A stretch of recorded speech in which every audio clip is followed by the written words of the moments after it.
मध्य प्रदेश में हुए विधानसभा चुनावों के परिणाम सामने आते ही पूरे देश ने प्रदेश में चली भाजपा की आंधी को देखा।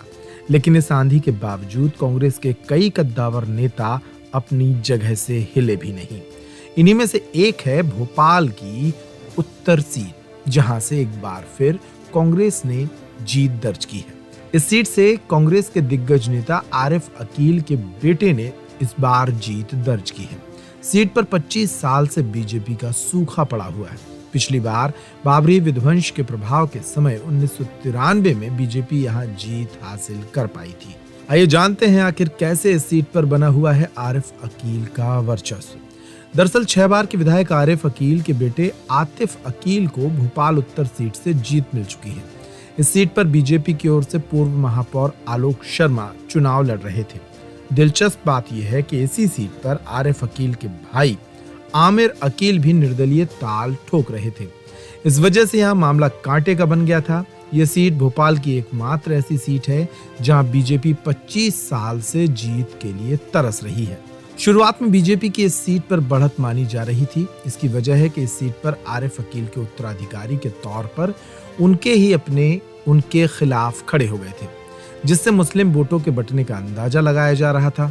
भाजपा पिछली बार इस सीट पर 1993 में जीती थी। उस समय पार्टी के रमेश शर्मा गुट्टू बाबू ने 6 दिसंबर 1992 को अयोध्या में बाबरी विध्वंस के और सांप्रदायिक दंगों के ध्रुवीकरण प्रभाव से चुनाव जीत लिया था। तब आरिफ हार गए थे। लगभग 50% मुस्लिम आबादी वाली भोपाल उत्तर विधानसभा सीट आरिफ अकील की राजनीतिक जागीर समझी जाती है। उन्होंने पहली बार 1990 में इस सीट से निर्दलीय उम्मीदवार के तौर पर चुनाव जीता था। 1993 में एक बार फिर हारने के बाद आरिफ ने 1998 के चुनाव में अपना समर्थन मजबूत किया और तब से इसे बरकरार रखा। इसके बाद के 4 चुनावों 2003, 2008 में भी उन्होंने भोपाल उत्तर सीट से जीत हासिल की। उस समय कांग्रेस भोपाल की 6 सीटों पर चुनाव हार गई थी। इनमें भोपाल मध्य और नरेला भी शामिल है, जहां 45% से ज्यादा मुस्लिम मतदाता हैं।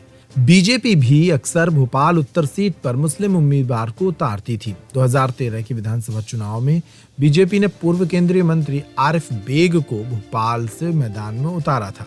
वर्तमान चुनाव काफी बदली हुई परिस्थितियों में लड़ा गया। पिछले कुछ वर्षों में 71 वर्षीय आरिफ अकील को लगातार खराब तबीयत का शिकार होना पड़ा।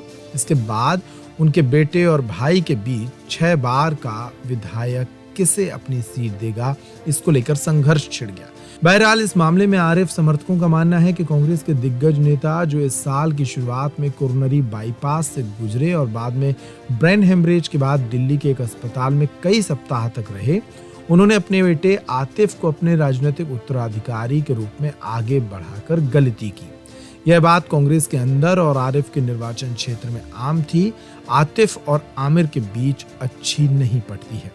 यही वजह रही कि जब कांग्रेस ने आतिफ को अपना उम्मीदवार बताया तो किसी को आश्चर्य नहीं हुआ। उनको टिकट मिलने के तुरंत बाद आमिर ने भी ऐलान कर दिया कि वह निर्दलीय चुनाव लड़ेंगे।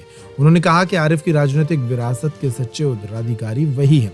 हालांकि इस सब के बीच क्षेत्र के बाकी कांग्रेस नेता अंदर खाने नाराज हैं, क्योंकि उत्तराधिकारी की इस दौड़ में बाकी के नेताओं को उभरने का मौका ही नहीं मिल पाया।